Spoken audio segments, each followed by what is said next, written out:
Hello student, Kalyani IAS academy को online platform पर आपका स्वागत है। मैं हूं लखनदा इमाम, आपको भारतीय राज्य व्यवस्था पढ़ा रहा हूं। फ्रेंड, पिछली क्लास में मैंने आपको उच्चतम न्यायालय या सर्वोच्च न्यायालय के बारे में पढ़ाया था। उसका जो बचा हुआ पार्ट है वह आज मैं आपको पूरा पढ़ाने वाला हूँ। तो चलिए शुरू करते हैं। इसमें फ्रेंड, जो सुप्रीम कोर्ट था या उच्चतम न्यायालय था, तो पिछली क्लास में मैंने आपको जो उच्चतम न्यायालय के न्यायाधीश होते हैं उन पर महाभियोग के बारे में बताया था। और आज इसमें हम बताते हैं आपको कि ऐसा कौन कौन से सर्वोच्च न्यायालय के उच्चतम न्यायालय के न्यायाधीश हुए जिन पर महाभियोग जैसी प्रक्रिया प्रारंभ की गई थी। ठीक है, तो कुछ सर्वोच्च न्यायालय के न्यायाधीश हैं जिन पर महाभियोग प्रस्ताव लाया गया था।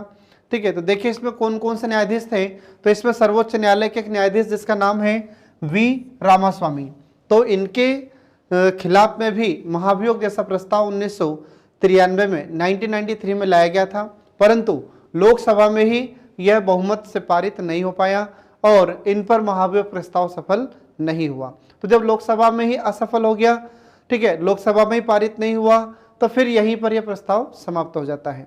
ये आपको ध्यान रखना होगा फ्रेंड। इसके बाद फिर अगला नाम आता है इसमें कोलकाता हाईकोर्ट के एक न्यायाधीश थे जिसका नाम था सौमित्र सेन।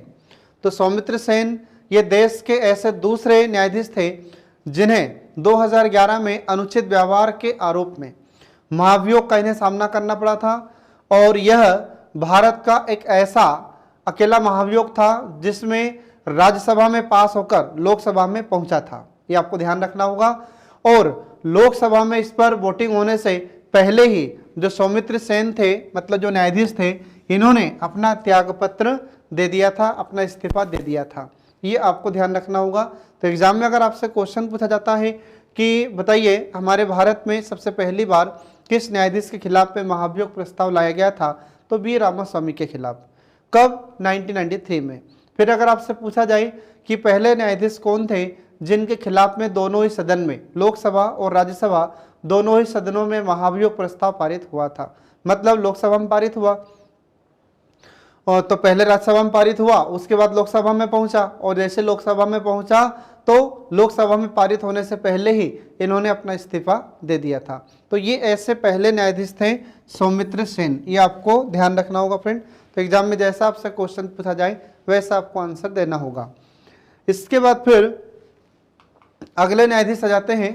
देखिए इसमें अगला नाम आता है कि सिक्किम के हाईकोर्ट, ठीक है, तो सिक्किम हाईकोर्ट के जस्टिस जिसका नाम होता है पी.डी. दिनाकरन।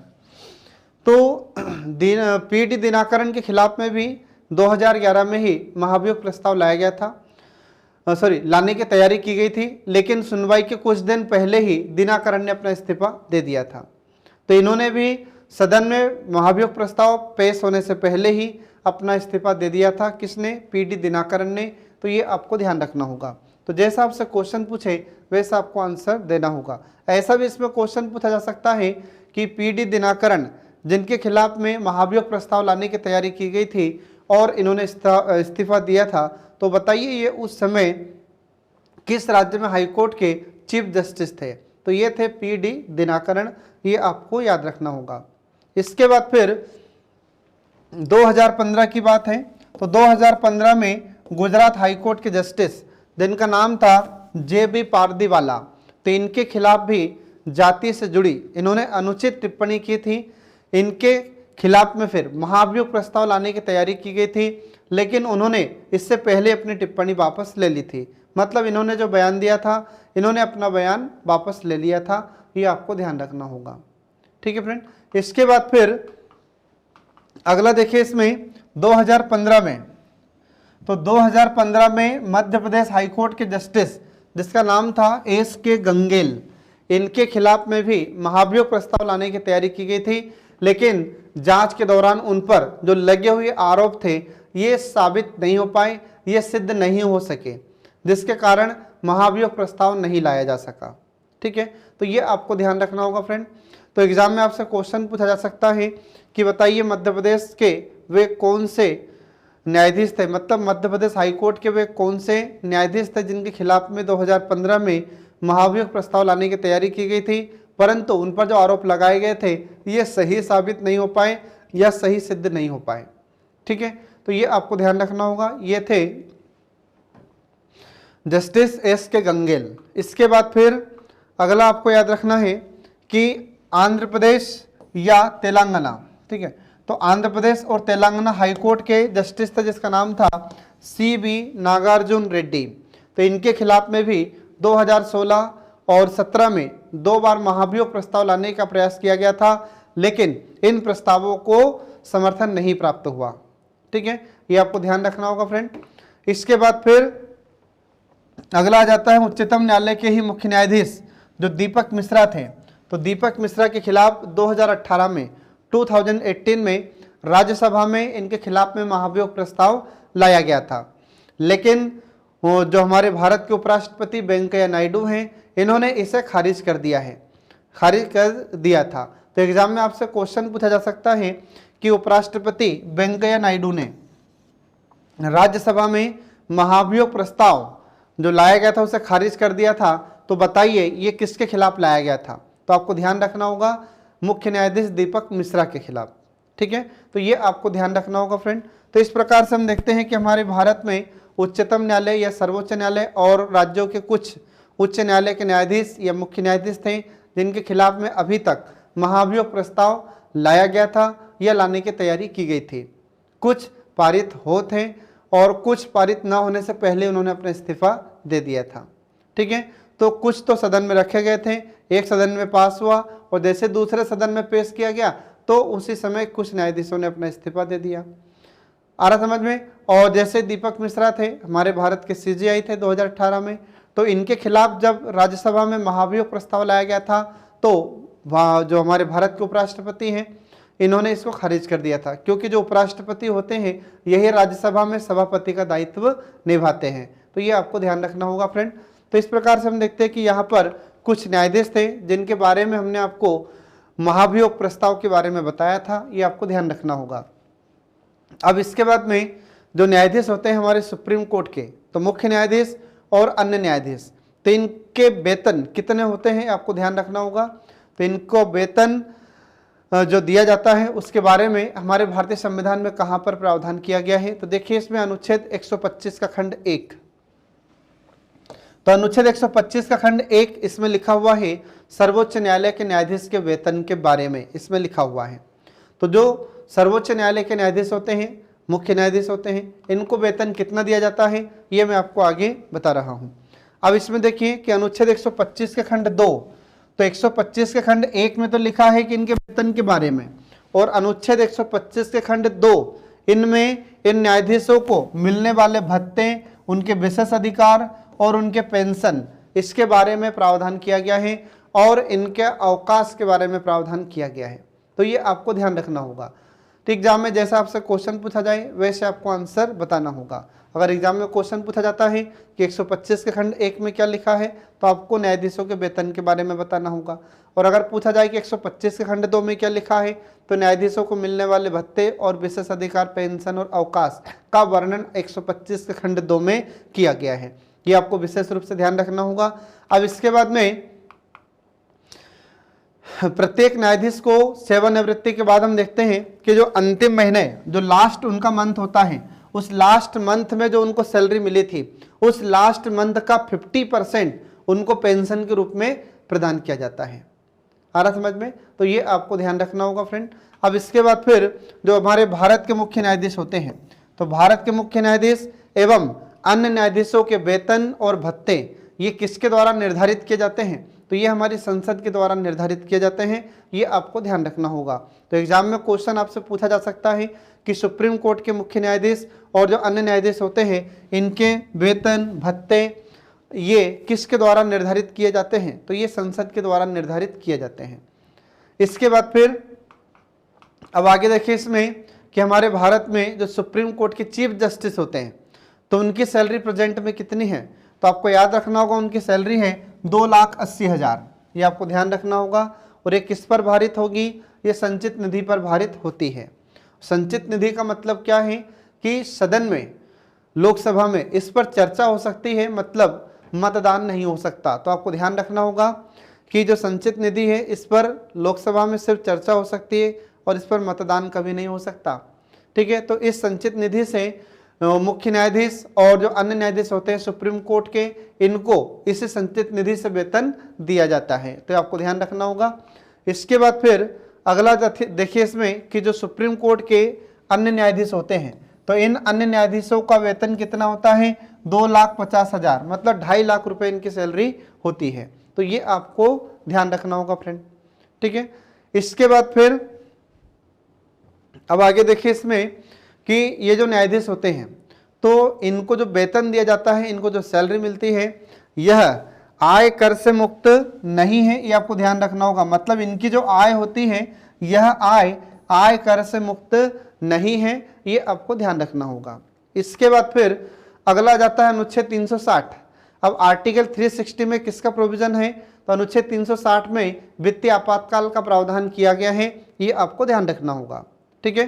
तो जब हमारे भारत में वित्तीय आपातकाल की घोषणा हमारे राष्ट्रपति के द्वारा की जाती है, तो उस समय क्या होगा, तो इस स्थिति में हमारे न्यायाधीशों के वेतन, मतलब सुप्रीम कोर्ट के मुख्य न्यायाधीश और जो अन्य न्यायाधीश होते हैं, इनके वेतन और इनके भत्तों में कटौती की जा सकती है।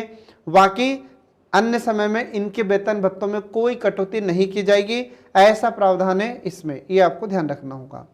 इसके बाद फिर अगला देखिए, इसमें अगला आ जाता है कि अनुच्छेद 126। अब आर्टिकल 126 इसमें क्या लिखा है, तो इसमें कार्यकारी मुख्य न्यायाधीश की नियुक्ति का प्रावधान किया गया है।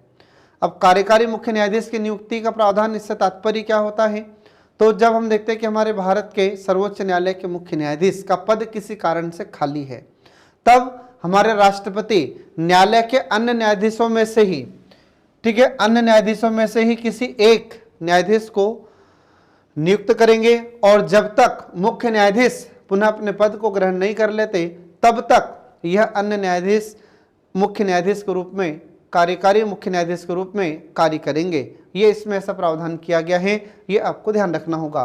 तो एग्जाम में आपसे क्वेश्चन पूछा जा सकता है कि भारतीय संविधान के अनुच्छेद 126 में किसका प्रावधान है, तो आर्टिकल 126 में कार्यकारी मुख्य न्यायाधीश का प्रावधान किया गया है। और इन कार्यकारी मुख्य न्यायाधीशों की नियुक्ति कौन करते हैं, तो ये हमारे भारत के राष्ट्रपति करते हैं, ये आपको ध्यान रखना होगा। इसके बाद फिर अब यह बिल्कुल फिक्स कर दिया गया है कि जब यदि मुख्य न्यायाधीश का पद खाली है, मतलब जो CJI है, चीफ जस्टिस ऑफ इंडिया, तो सुप्रीम कोर्ट के मुख्य न्यायाधीश का अगर पद खाली है, तो अब फिक्स है कि उनके न होने पर या इनका पद खाली होने पर, तो जो भी वरिष्ठतम न्यायाधीश होगा वही इस पद को धारण करेगा, वही इस पद पर बैठेगा, यह तय किया जा चुका है। इसके बाद फिर अगला देखिए, इसमें आर्टिकल 127 अनुच्छेद 127। अब आर्टिकल 127 इसमें तदर्थ न्यायाधीशों की नियुक्ति का प्रावधान किया गया है। तदर्थ न्यायाधीशों का मतलब होता है अस्थायी, इंग्लिश में इसको कहा जाता है एडहॉक, ठीक है। तो इसमें एडहॉक, तदर्थ या अस्थायी न्यायाधीशों की नियुक्ति का प्रावधान भारतीय संविधान के अनुच्छेद 127 में किया गया है। तो यह किन किन परिस्थितियों में तदर्थ न्यायाधीशों की नियुक्ति की जाती है, तो हम देखते हैं कि जब सर्वोच्च न्यायालय में न्यायाधीशों की गणपूर्ति नहीं हो पाती है, ठीक है, तो उस स्थिति में अस्थायी न्यायाधीशों की नियुक्ति की जाती है। इसके बाद फिर इसमें अपन देखते हैं कि ऐसा किसी न्यायाधीश के स्वास्थ्य या किसी अन्य कारण से अपना कार्य नहीं कर पाता है, तो इन परिस्थितियों में इन तदर्थ न्यायाधीशों की नियुक्ति की जाती है।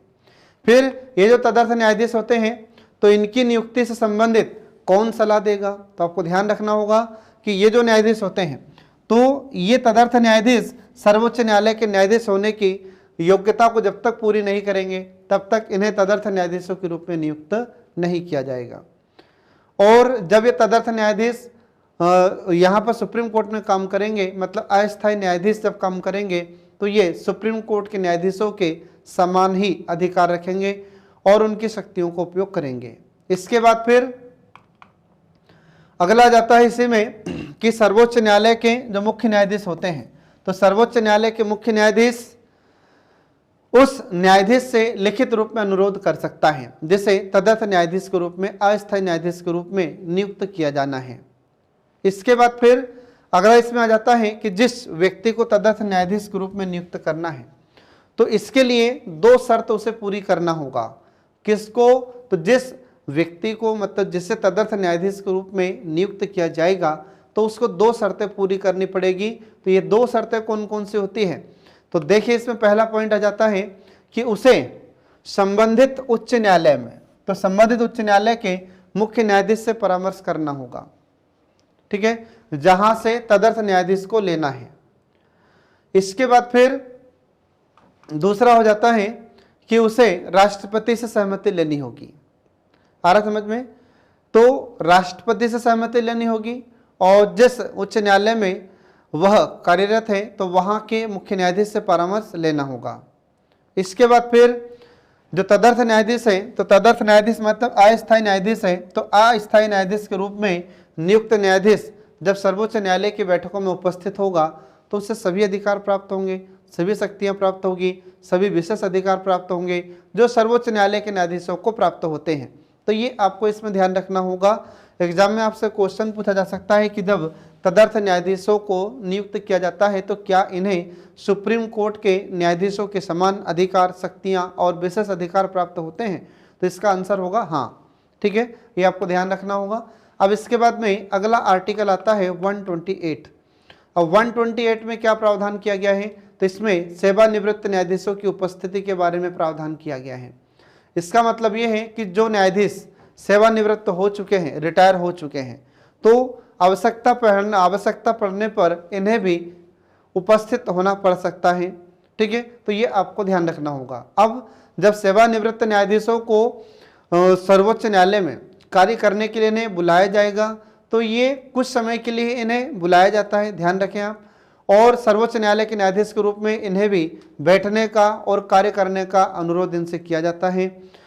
सर्वोच्च न्यायालय का जो न्यायाधीश होता है, ये सर्वोच्च न्यायालय के न्यायाधीश के अवकाश प्राप्त न्यायाधीश या उच्च न्यायालय का अवकाश प्राप्त न्यायाधीश या सर्वोच्च न्यायालय का न्यायाधीश जो नियुक्त होने के लिए योग्यता रखता है, ऐसे न्यायाधीशों को यहाँ पर सुप्रीम कोर्ट में कार्य करने के लिए बुलाया जाता है। ये आपको ध्यान रखना होगा। और सर्वोच्च न्यायालय के मुख्य न्यायाधीश राष्ट्रपति की पहले सहमति लेंगे, इसके बाद ही इन न्यायाधीशों से हमारे सुप्रीम कोर्ट के मुख्य न्यायाधीश अनुरोध करेंगे। आ रहा समझ में? तो ये आपको ध्यान रखना होगा। अब इसके बाद में ये जो सेवानिवृत्त न्यायाधीश होते हैं, जब ये कार्य करते हैं तो सेवानिवृत्त न्यायाधीशों के वेतन, भत्ते, ये सब हमारे राष्ट्रपति तय करेंगे कि इन्हें कितना वेतन दिया जाना चाहिए, इन्हें कितने भत्ते दिया जाना चाहिए। इसके लिए जरूरी नहीं है कि उसे न्यायाधीशों के बराबर वेतन मिले, न्यायाधीशों के बराबर इन्हें भत्ते मिले, ये जरूरी नहीं है, ठीक है। जो भी रिटायर जज हो चुका है, मतलब जो भी जज रिटायर हो चुके हैं, उन्हें अगर फिर से सुप्रीम कोर्ट में कार्य करने के लिए बुलाया जाता है तो पहले तो राष्ट्रपति से हमारे मुख्य न्यायाधीश परमिशन लेंगे, अनुमति लेंगे, इसके बाद ये उस तत्संबंधी न्यायाधीश से अनुरोध करेंगे। और जब ये सुप्रीम कोर्ट में काम करेंगे तो इनके वेतन, इनके भत्ते कौन तय करेंगे? राष्ट्रपति तय करेंगे। ये आपको ध्यान रखना है फ्रेंड, एग्जाम में आपसे क्वेश्चन पूछा जा सकता है। इसके बाद फिर अगला देखिए, इसमें पद रिक्त होना। तो जो सुप्रीम कोर्ट के मुख्य न्यायाधीश होते हैं, तो किसी कारण से अगर पद रिक्त होता है, ठीक है, या अन्य न्यायाधीशों का पद रिक्त होता है, तो इसके कारण क्या हो सकते हैं? देखिए इसमें तो इसके कुछ कारण होते हैं। सर्वोच्च न्यायालय के न्यायाधीश का पद कुछ परिस्थितियों में या कुछ कारणों से या कुछ तरीकों से रिक्त हो सकता है। तो पहला क्या है कि जब सुप्रीम कोर्ट के न्यायाधीश की उम्र कितनी हो जाए, तो उनकी आयु जब 65 वर्ष हो जाती है तो इनको पद से हटना पड़ता है या ये सेवानिवृत्त हो जाते हैं। तो पहला तरीका तो ये है कि उनकी 65 वर्ष की उम्र हो जाएगी, 65 वर्ष की आयु हो जाती है, तो ये पद खाली हो जाता है इनका। दूसरा क्या है? दूसरा कारण ये है कि 65 वर्ष की आयु से पहले ही इनकी मृत्यु हो जाए, तो जब इनकी डेथ हो जाती है तो भी पद खाली हो जाएगा। अगर 65 वर्ष की उम्र पूरी हो चुकी है, आयु पूरी हो चुकी है, तो इनका पद खाली हो जाएगा। फिर इसके बाद में अगला क्या है? तो या तो समय से पहले ही, मतलब 65 वर्ष की आयु पूरी होने से पहले ही ये अपना त्यागपत्र सौंप दे। तो ये सुप्रीम कोर्ट के न्यायाधीश किसे अपना त्यागपत्र देते हैं? तो आपको ध्यान रखना होगा, ये हमारे राष्ट्रपति को संबोधित करते हुए या राष्ट्रपति को अपना त्यागपत्र देते हैं, ये आपको ध्यान रखना होगा। तो एग्जाम में क्वेश्चन आपसे पूछा जाता है कि सुप्रीम कोर्ट के न्यायाधीश अपना त्यागपत्र किसे देते हैं? तो ये राष्ट्रपति को देते हैं। फिर इसके बाद में अगला आ जाता है इसमें कि इन पर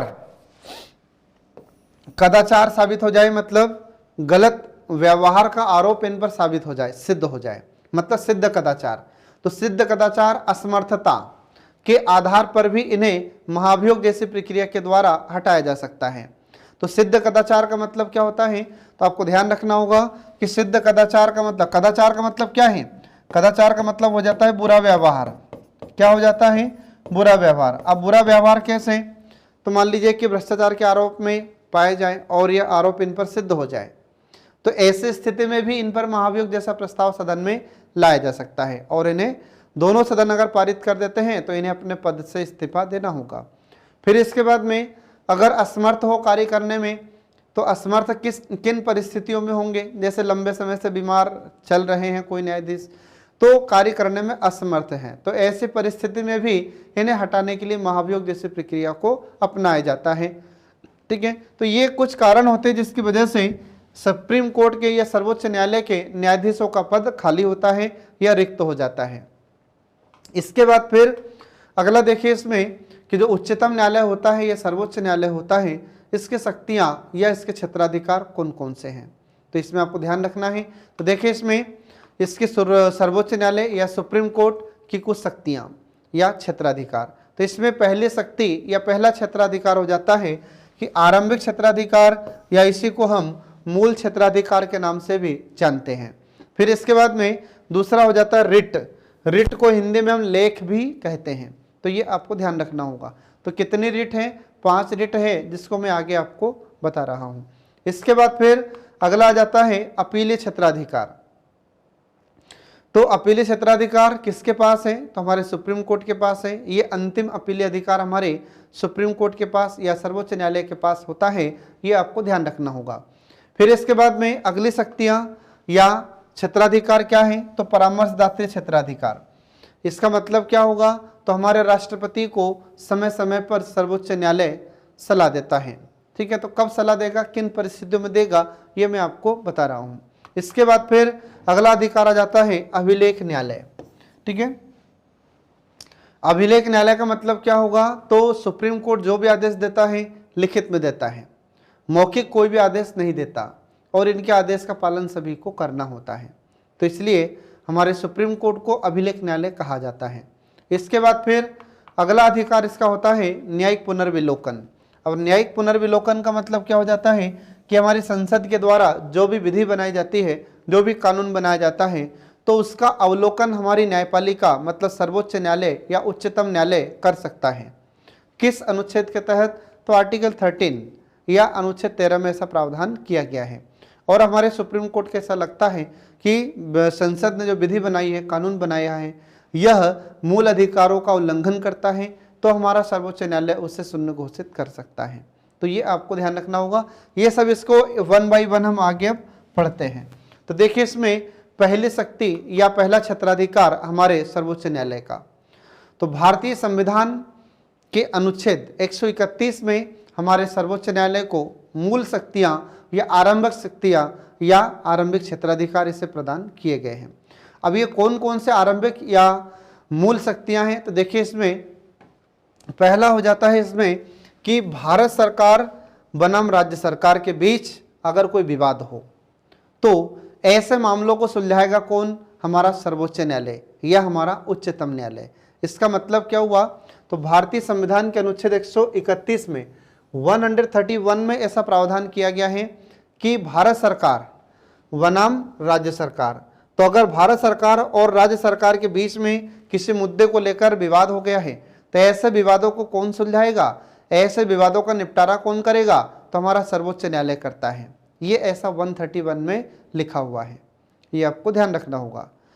इसके बाद फिर दूसरा आ जाता है इसमें कि जब 2 या 2 से अधिक राज्य सरकारों के बीच अगर किसी मुद्दे को लेकर विवाद होता हो, तो इन विवादों का निपटारा कौन करेगा, सुप्रीम कोर्ट करेगा।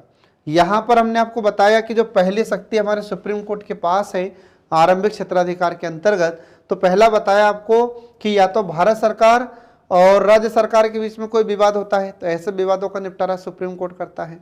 और इसके बाद फिर दूसरा यहाँ पर क्या है, तो दूसरा ये है कि 2 या 2 से अधिक राज्य सरकारों के बीच अगर कोई विवाद होता है, तो ऐसे विवादों का निपटारा कौन करता है, हमारा सुप्रीम कोर्ट करता है। तो तो ये आपको ध्यान रखना होगा। तो कई बार ऐसा हो जाता है कि राज्य सरकारों के बीच में किसी मुद्दे को लेकर विवाद हो जाता है, ठीक है, तो ऐसे विवादों का निपटारा कौन करेगा? सुप्रीम कोर्ट करता है, ये आपको ध्यान रखना होगा। इसके बाद फिर अगली शक्ति क्या है? तो अगला है कि एक तरफ यदि भारत सरकार है और तो एक तरफ हम देखते हैं, मान लो दो पक्ष हो गए, तो दो पक्ष कौन से हैं? तो भारत सरकार और कुछ राज्य सरकार, ठीक है। तो एक तरफ हुआ भारत सरकार और एक से अधिक राज्य, और दूसरी तरफ क्या हुआ? एक से अधिक राज्य हो गए। थोड़ा सा बात को समझना, इसमें क्या हो रहा है कि भारत सरकार मतलब एक तरफ भारत सरकार है और भारत सरकार के ही पक्ष में कुछ राज्य सरकार हैं, ठीक है, कुछ राज्य सरकार हैं। बनाम क्या हो जाएगा?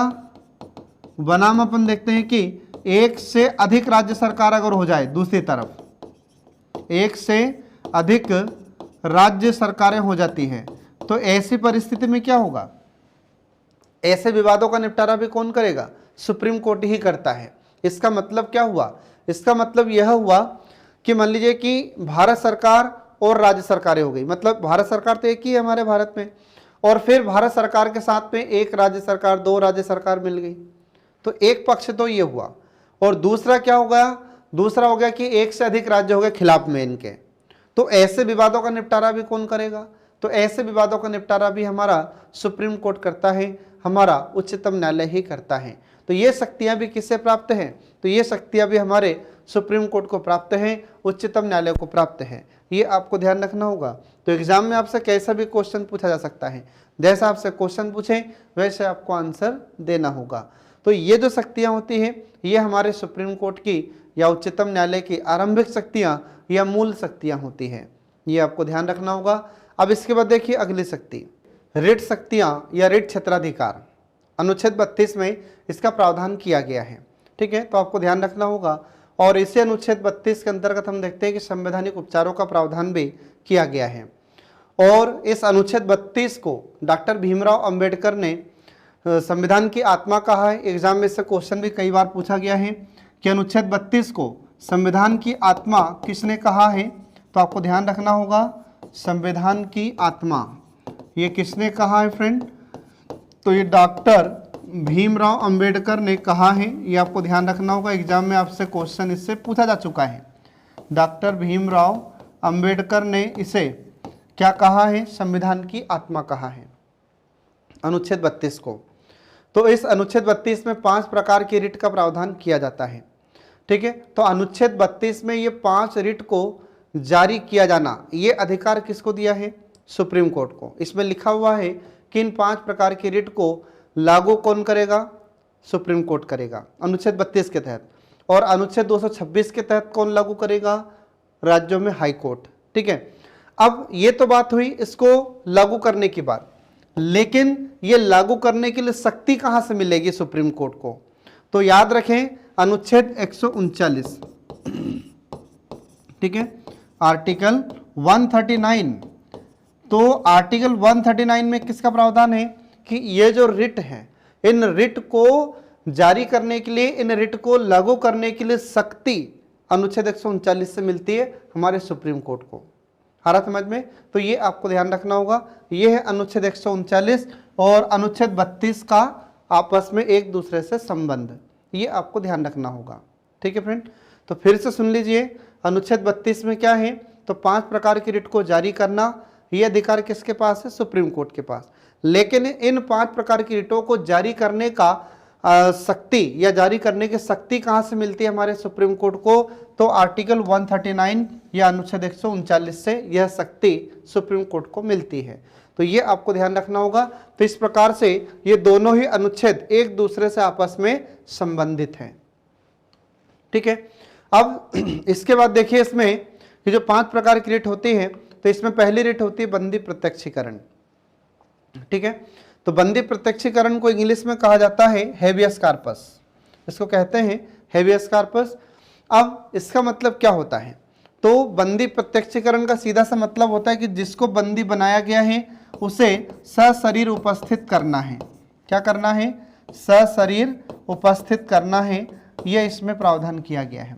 तो कौन किसको सशरीर उपस्थित करेगा, किसके समक्ष?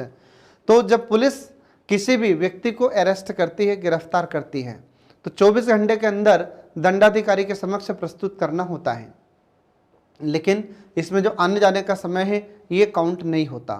ठीक है, तो जब किसी भी व्यक्ति को पुलिस गिरफ्तार करती है और 24 घंटे के अंदर दंडाधिकारी के समक्ष प्रस्तुत नहीं करती है पुलिस, तो उस परिस्थिति में हमारा सुप्रीम कोर्ट पुलिस से पूछेगा कि आपने जिस व्यक्ति को गिरफ्तार किया है उसे सशरीर हमारे पास उपस्थित करो। ये इसमें प्रावधान है, ये इसमें कहा गया है। इसके बाद फिर अगली रिट आती है परमादेश। तो परमादेश इसमें क्या होता है? तो परमादेश का मतलब होता है हम आदेश देते हैं। इसका मतलब क्या हो जाएगा? हम आदेश देते हैं। तो आदेश कौन किसको देगा? तो ये आपको ध्यान रखना होगा। तो जब हमारे भारत में जो भी पदाधिकारी हैं अपने कर्तव्यों का निर्वहन ठीक तरीके से नहीं करता है, तो उन परिस्थितियों में हमारा सर्वोच्च न्यायालय, हमारा सुप्रीम कोर्ट उन पदाधिकारियों को आदेश देता है कि आप अपने काम ठीक तरीके से कीजिए। आपको जिस कार्य के लिए नियुक्त किया गया है आप अपने काम ठीक तरीके से कीजिए। ये होता है परमादेश का अर्थ। और परमादेश को इंग्लिश में कहते हैं मैंडेमस। ये आपको ध्यान रखना होगा। इसके बाद फिर तीसरी रिट आती है अधिकार परीक्षा। तो तीसरी रिट है इसमें अधिकार परीक्षा। इसको इंग्लिश में को वारंटो कहते हैं। क्या कहते हैं? को वारंटो इसको कहा जाता है। इसको शॉर्ट फॉर्म में हम क्या कहते हैं? तो शॉर्ट फॉर्म में इसे कहा जाता है किस अधिकार से, किस अधिकार से। ठीक है, तो इसका अर्थ हो जाता है किस अधिकार से। अब इसका मतलब क्या हुआ? इसका मतलब यह होता है कि जब कोई भी पदाधिकारी जैसे मतलब अपन देखते हैं कि फर्जी व्यक्ति होता है, तो एक व्यक्ति ऐसा है जो वास्तव में उस पद का हकदार है, अधिकारी है, मतलब उस पद पर पदस्थ होने का अधिकार रखता है, लेकिन एक ऐसा व्यक्ति है जो फर्जी है, मतलब झूठा दावा कर रहा है कि इस पद पर मैं बैठा हूं या इस पद पर बैठने के लायक मैं हूं। एक व्यक्ति ऐसा झूठा दावा करता है और एक व्यक्ति वास्तव में उस पद का हकदार होता है। ठीक है, अब इनमें दोनों में ऐसा विवाद होगा। तो जब दोनों में विवाद होगा तो ये मामला कहाँ जाएगा? सुप्रीम कोर्ट के पास जाएगा। तो सुप्रीम कोर्ट फिर जो फर्जी व्यक्ति है उससे कहेगा कि आप किस अधिकार से इस पद पर कार्य कर रहे हैं।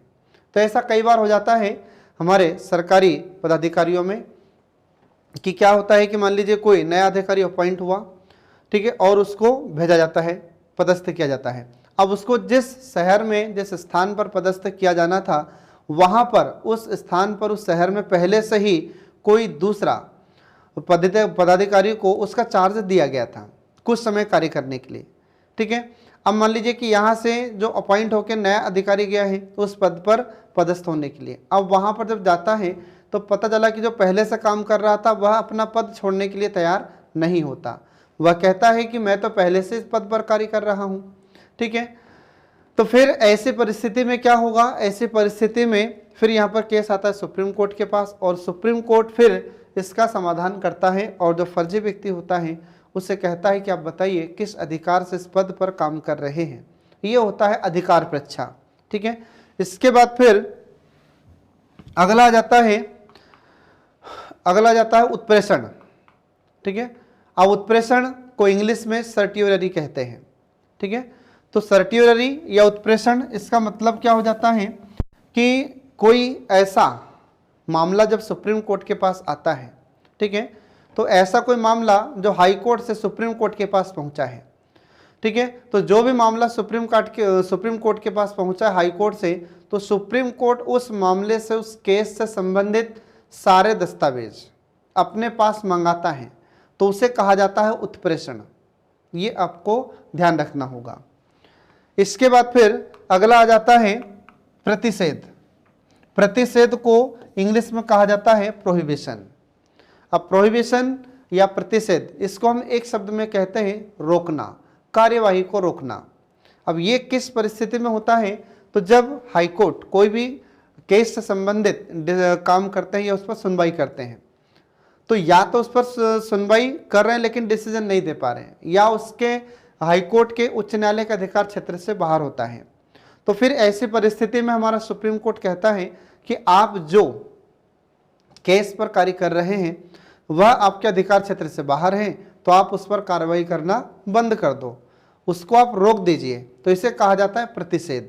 ये 5 प्रकार की रिट होती है, अनुच्छेद 32 में इसका प्रावधान किया गया है, जो आपको ध्यान रखना होगा। ठीक है फ्रेंड, तो इस प्रकार से हम देखते हैं कि यहाँ पर ये अनुच्छेद 32 आर्टिकल 32 ये यहाँ पर समाप्त हो जाता है। तो इसी प्रकार से यहाँ पर इसकी शक्तियाँ भी समाप्त हुई, रिट शक्तियाँ किसकी, सुप्रीम कोर्ट की। अब इसका अगला अधिकार आ जाता है अपीलीय शक्तियाँ या क्षेत्राधिकार। अब जो अपीलीय क्षेत्राधिकार होता है या अपीलीय शक्तियाँ होती है, इसका मतलब क्या होगा कि जब हाईकोर्ट से किसी भी व्यक्ति को उचित न्याय प्राप्त नहीं होता है तो वह सुप्रीम कोर्ट का दरवाज़ा खटखटा सकता है या सुप्रीम कोर्ट की शरण ले सकता है। तो फिर सुप्रीम कोर्ट के पास जब हम अपील करेंगे तो वह अंतिम अपीलीय न्यायालय होता है, इसके बाद आप कहीं पर भी अपील नहीं कर सकते, ये आपको ध्यान रखना होगा। अब इसमें देखिए हमारे सुप्रीम कोर्ट के पास कौन कौन से अपीलीय क्षेत्राधिकार होते हैं या अपीलीय शक्तियाँ होती हैं।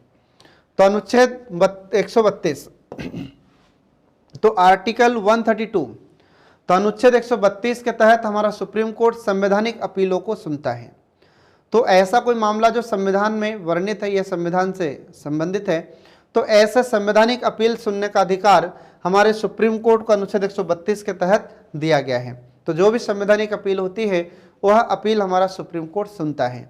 सुप्रीम कोर्ट जो भी फैसला देता है, जो भी डिसीजन देता है, वह सर्वमान्य होता है या अंतिम होता है। फिर इसके बाद में अगली अपील हो जाती है सिविल या दीवानी अपील। तो आर्टिकल 133 के अकॉर्डिंग अनुच्छेद 133 के तहत हमारा सुप्रीम कोर्ट सिविल या दीवानी अपील सुनता है। ठीक है, तो इसमें क्या होता है कि जैसे मान लीजिए कि पहले मुकदमा या पहले मामला चल रहा था हमारे डिस्ट्रिक्ट कोर्ट में। डिस्ट्रिक्ट कोर्ट में जब आपको न्याय नहीं मिला तो आपने अपील की कहाँ पर, सुप्रीम हाई कोर्ट में। हाई कोर्ट में अगर आपको सही न्याय नहीं मिला तो आप अपील कहाँ करेंगे, सुप्रीम कोर्ट में। अब सुप्रीम कोर्ट जो भी डिसीजन देगा वह फाइनल होगा, अंतिम होगा। ठीक है, तो सिविल या दीवानी का मतलब क्या है यहाँ पर, इसका मतलब होता है कि जो जमीन, दुकान, मकान, संपत्ति के जो मामले होते हैं, केस होते हैं, ऐसे केस को हम दीवानी केस या सिविल केस कहते हैं, ये आपको ध्यान रखना होगा। ठीक है, इसके बाद फिर अगली अपील आ जाती है इसमें फौजदारी या आपराधिक। ठीक है, तो आपराधिक या फौजदारी, इसी को हम इंग्लिश में कहते हैं क्रिमिनल केस।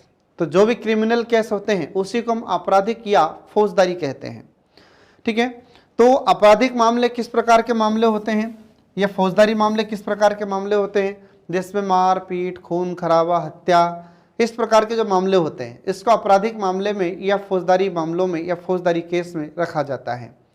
ठीक है, तो जब हाई कोर्ट में अगर सही न्याय नहीं मिलता है तो फिर व्यक्ति सुप्रीम कोर्ट की शरण ले सकता है, और सुप्रीम कोर्ट जब यहाँ पर अपील सुनता है तो सुप्रीम कोर्ट इस अपील को सुनने के पश्चात जो डिसीजन देगा वह अंतिम होगा, फाइनल होगा। आप इसके बाद कहीं पर फिर अपील नहीं कर सकते, ये आपको ध्यान रखना होगा। इसके बाद फिर अगला आ जाता है, अगली अपील है कि विशेष अनुमति। अब विशेष अनुमति अनुच्छेद 136 के तहत जो अपील तीनों में शामिल नहीं होती, ऐसी अपील भी हमारा सुप्रीम कोर्ट सुनता है। आ रहा समझ में? इसका मतलब क्या हुआ, तो इसमें हम देखते हैं कि अनुच्छेद 136 में यह प्रावधान किया गया है कि ऐसी अपील जो तीनों में प्रावधान नहीं है, मतलब संवैधानिक अपील भी नहीं है, दीवानी अपील भी नहीं है, आपराधिक अपील भी नहीं है, तो फिर ऐसी अपील को अनुच्छेद 136 के तहत हमारा सुप्रीम कोर्ट सुनता है और उस पर निर्णय देता है। जो अपील इन तीनों में शामिल नहीं है, ऐसी अपील को हमारा सुप्रीम कोर्ट सुनता है अनुच्छेद 136 के तहत। ये आपको ध्यान रखना होगा, तो एग्जाम में आपसे क्वेश्चन पूछा जा सकता है। ठीक है, तो ये इतने प्रकार की अपीली शक्तियाँ हमारे सुप्रीम कोर्ट के पास होती है और ये आपको ध्यान रखना होगा फ्रेंड। इसके बाद फिर अगला देखिए, इसमें अगली शक्ति आ जाती है परामर्शदात्री शक्तियाँ, या इसी को हम क्षेत्राधिकार कहते हैं। एडवाइजरी पावर्स या एडवाइजरी राइट्स इसको कहा जाता है। तो परामर्शदात्री या सलाहकारी शक्तियाँ या क्षेत्राधिकार हमारे सुप्रीम कोर्ट के पास अनुच्छेद 143 के तहत होता है। तो आर्टिकल 143 अनुच्छेद 143 इसमें क्या लिखा हुआ है, तो इसमें यह लिखा हुआ है कि यदि हमारे राष्ट्रपति सर्वोच्च न्यायालय से या सुप्रीम कोर्ट से कोई सलाह मांगते हैं तो हमारे सर्वोच्च न्यायालय के द्वारा हमारे राष्ट्रपति को सलाह दी जाती है या परामर्श दिया जाता है। तो ऐसा प्रावधान किया गया है अनुच्छेद 143 में, आर्टिकल 143 में। ये आपको ध्यान रखना होगा, इंपॉर्टेंट आर्टिकल है, एग्जाम में से बार बार क्वेश्चन रिपीट होते हैं। क्वेश्चन पूछा जाता है कि अनुच्छेद 143 में क्या लिखा है, 143 में क्या लिखा हुआ है।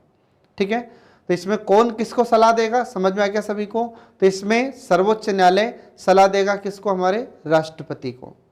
अब राष्ट्रपति माने या न माने ये उनके विवेक पर निर्भर होता है, तो ये आपको ध्यान रखना होगा। इसके बाद फिर अगला आ जाता है अभिलेख न्यायालय की शक्तियां या क्षेत्राधिकार, और यह अनुच्छेद 129 आर्टिकल 129 के अकॉर्डिंग हमारे सुप्रीम कोर्ट को यह शक्तियां प्राप्त होती है। अभिलेख न्यायालय, इसका मतलब क्या होता है, रिकॉर्ड अथेंटिक कोर्ट। इसका मतलब यह होता है कि हमारा सुप्रीम कोर्ट जो भी डिसीजन देता है सब लिखित में देता है। हमारा सुप्रीम कोर्ट मौखिक कोई भी निर्णय, कोई भी डिसीजन नहीं देता। जो भी डिसीजन दिया जाता है उस दिन का नाम लिखा जाएगा, किस दिन को डिसीजन दिया, उस तारीख का नाम लिखा जाएगा, कौन सा महीना था, वर्ष कौन सा था, ये सब लिखित में हमारा सुप्रीम कोर्ट डिसीजन देता है। आ रहा समझ में, इसको कहते हैं अभिलेख न्यायालय। तो अनुच्छेद 129 के तहत हमारे सुप्रीम कोर्ट के पास ये अभिलेख न्यायालय की शक्तियां प्राप्त होती हैं, और जो भी डिसीजन हमारे सुप्रीम कोर्ट ने दिया है इसकी अवमानना नहीं की जा सकती, और अगर कोई इसकी अवमानना करता है तो फिर सर्वोच्च न्यायालय उचित तरीके से दंड का प्रावधान करता है या पनिशमेंट देता है। इसके बाद फिर अगली शक्ति आ जाती है कि न्यायिक पुनर्विलोकन की शक्तियां। तो न्यायिक पुनर्विलोकन, जुडिशियल रिव्यू, ठीक है, तो ये आर्टिकल 13 अनुच्छेद 13 के तहत हमारे सुप्रीम कोर्ट के पास ये शक्ति प्राप्त है। इसमें क्या होता है, तो हमारी विधायिका मतलब संसद ऐसे कोई विधि बना देती है, ऐसा कोई कानून बना देती है जिससे हमारे भारत में मूल अधिकारों का, मतलब जो नागरिक है, नागरिकों के मूल अधिकार का उल्लंघन होता हो, या फिर उस विधि से, उस कानून से हमारे भारत में हिंसा भड़क सकती है। तो ऐसी परिस्थिति में हमारा सुप्रीम कोर्ट इन विधि को, इस कानून को शून्य घोषित कर सकता है। यह अधिकार हमारे सुप्रीम कोर्ट के पास होता है, और यह अधिकार किस अनुच्छेद के तहत प्राप्त होता है सुप्रीम कोर्ट को, आर्टिकल 13 अनुच्छेद 13 के तहत यह अधिकार इन्हें प्राप्त है। ये आपको ध्यान रखना होगा, ठीक है। इसके बाद फिर अब आगे देखिए इसमें अन्य शक्तियां। अब अन्य शक्तियां कौन कौन सी होती है, तो देखिए इसमें कुछ अन्य शक्तियों में, तो अगला आर्टिकल आ जाता है आर्टिकल 137 अनुच्छेद 137 या आर्टिकल 137। इसमें लिखा हुआ है कि सुप्रीम कोर्ट जब भी कोई डिसीजन देता है तो हो सकता है कि सुप्रीम कोर्ट के द्वारा दिया गया डिसीजन या दिया गया आदेश सही नहीं हो सकता, कभी कभी ऐसा हो जाता है, ठीक है। और जब सुप्रीम कोर्ट ऐसा आदेश दे देता है या निर्णय दे देता है तो उस पर पुनर्विचार करना या उसको बदलना, ये शक्ति भी सुप्रीम कोर्ट को आर्टिकल 137 के अकॉर्डिंग प्राप्त है। अनुच्छेद 137 के तहत यह शक्ति भी सुप्रीम कोर्ट के पास है, ये आपको ध्यान रखना होगा। इसके बाद फिर अगला आर्टिकल आ जाता है 139। अब आर्टिकल 139 इसमें क्या हो जाता है, तो अलग अलग उच्च न्यायालयों में जो मामले चल रहे हैं उनको अपने पास मंगाता है सुप्रीम कोर्ट और उस पर सुनवाई करता है। और क्या अधिकार है हमारे सुप्रीम कोर्ट के पास, जो 5 प्रकार की रिटें होती हैं उन रिटों को लागू करने का जो अधिकार मिलता है, शक्ति मिलती है, यह भी इसी अनुच्छेद 139 से ही सुप्रीम कोर्ट को प्राप्त होती है, जो मैं आपको पहले बता चुका हूं। फिर इसके बाद में अगला प्रावधान है या अगला आर्टिकल आता है 141 अनुच्छेद 141। इसमें लिखा है कि सर्वोच्च न्यायालय के द्वारा घोषित विधि सभी न्यायालयों पर लागू होगी। इसका मतलब यह है कि हमारा सर्वोच्च न्यायालय जो भी विधि को घोषणा करता है, जो भी कानून की घोषणा करता है, ये सभी न्यायालयों पर समान रूप से लागू होगी, क्योंकि सुप्रीम कोर्ट के द्वारा जो भी आदेश दिया जाता है वह क्या होगा, कानून ही होता है। आ रहा समझ में, विधि ही होती है। तो यह विधि, यह कानून, यह घोषणा सभी न्यायालयों पर लागू होती है, सभी न्यायालयों को मानना पड़ता है, ठीक है। तो ये आपको ध्यान रखना होगा, ऐसा लिखा हुआ है 141 में। इसके बाद फिर अगला देखिए इसमें, तो अगला आर्टिकल आता है इसमें 142 अनुच्छेद 142 तो अनुच्छेद 142 में लिखा है कि सर्वोच्च न्यायालय के द्वारा ऐसा आदेश दे सकेगा, तो सर्वोच्च न्यायालय के द्वारा ऐसा आदेश दिया जा सकेगा जो किसी भी केस में, किसी भी वाद में पूर्ण न्याय करने के लिए आवश्यक हो। ये अधिकार हमारे सर्वोच्च न्यायालय के पास होता है। ठीक है, तो सर्वोच्च न्यायालय के द्वारा ऐसा आदेश दिया जा सकेगा जो किसी भी वाद में, किसी भी केस में पूर्ण न्याय करने के लिए आवश्यक है, तो ऐसा आदेश हमारा सुप्रीम कोर्ट दे सकता है। ये आपको ध्यान रखना होगा। इसके बाद फिर इसी में अगला प्रावधान हो जाता है कि सर्वोच्च न्यायालय एक उच्च न्यायालय के मामले को दूसरे उच्च न्यायालय में भी ट्रांसफर कर सकता है। यह अधिकार, यह शक्ति भी हमारे सुप्रीम कोर्ट के पास होती है। इसका मतलब क्या हुआ? इसका मतलब ये हुआ कि मान लीजिए कि कोई केस, मान लीजिए कि इलाहाबाद हाईकोर्ट में चल रहा है, ठीक है, तो इलाहाबाद हाईकोर्ट से दूसरे हाईकोर्ट में हमारा सुप्रीम कोर्ट उस केस को ट्रांसफर कर सकता है, दूसरे उच्च न्यायालय में उसे ट्रांसफर कर सकता है। यह अधिकार हमारे सुप्रीम कोर्ट को आर्टिकल 142 के तहत प्राप्त है। इसके बाद फिर अगला आर्टिकल आ जाता है 145 अनुच्छेद 145। इसमें हमारे सुप्रीम कोर्ट को यह शक्ति प्राप्त है कि सर्वोच्च न्यायालय राष्ट्रपति की अनुमति के बाद, राष्ट्रपति के अनुमोदन के बाद अपनी प्रक्रिया से संबंधित नियम बना सकता है। तो सुप्रीम कोर्ट अपना नियम खुद बना सकता है, लेकिन पहले परमिशन किससे लेनी होगी? पहले अनुमति हमारे राष्ट्रपति से लेनी होगी। जब तक राष्ट्रपति इसको अनुमोदित नहीं करेंगे तब तक सर्वोच्च न्यायालय खुद अपने लिए नियम नहीं बना सकता। तो अपनी प्रक्रिया के लिए खुद यह नियम बना सकता है सर्वोच्च न्यायालय, लेकिन राष्ट्रपति के अनुमोदन के बाद, राष्ट्रपति के अनुमति के बाद। फिर इसके बाद में अगर हमारा सर्वोच्च न्यायालय कोई भी नियम बनाता है तो यह नियम उस प्रकार बनाना चाहिए जो संसद के द्वारा बनाई गई विधि का उल्लंघन न करता हो, संसद द्वारा बनाई गई जो विधि है उसके खिलाफ न हो, उसके विरुद्ध न हो। ये इसमें प्रावधान किया गया है आर्टिकल 145 में। इसके बाद फिर अगला इसमें प्रावधान किया गया है कि सर्वोच्च न्यायालय, ठीक है, तो सर्वोच्च न्यायालय के द्वारा प्रत्येक निर्णय खुले न्यायालय में सुनाया जाएगा। आ रहा समझ में? किसी भी बंद कमरे में सुनवाई नहीं होगी। यह भी प्रावधान आर्टिकल 145 में किया गया है। तो आपने देखा होगा कि सुप्रीम कोर्ट जब भी कोई सुनवाई करता है, कोई भी डिसीजन देता है, तो बिल्कुल एक खुला हॉल होता है, उसमें डिसीजन देता है। कोई बंद कमरे में कभी भी सुनवाई नहीं करता हमारा सुप्रीम कोर्ट, कोई बंद कमरे में कोई भी डिसीजन नहीं देता हमारा सुप्रीम कोर्ट। आ रहा समझ में? तो यह प्रावधान भी आर्टिकल 145 में किया गया है। ये आपको ध्यान रखना होगा फ्रेंड, ठीक है। इसके बाद फिर अगला आर्टिकल आता है 13, 132 और 133। तो अनुच्छेद 13 और अनुच्छेद 132 और अनुच्छेद 133, ये 3 अनुच्छेद हैं। और इसमें प्रावधान क्या किया गया है? तो इसमें सर्वोच्च न्यायालय को संविधान की व्याख्या करने का अधिकार दिया गया है और अंतिम और पूर्ण अधिकार सिर्फ और सिर्फ हमारे सर्वोच्च न्यायालय को प्राप्त है। ये आपको ध्यान रखना होगा। तो एग्जाम में एक बार नहीं कई बार आपसे पूछा गया है कि संविधान की व्याख्या करने का अधिकार किसको दिया गया है? तो ये हमारे सर्वोच्च न्यायालय के पास है, ठीक है। किस अनुच्छेद के तहत इसे ये शक्तियां प्राप्त हैं? तो आर्टिकल 13 मतलब 13, अनुच्छेद 132, अनुच्छेद 133।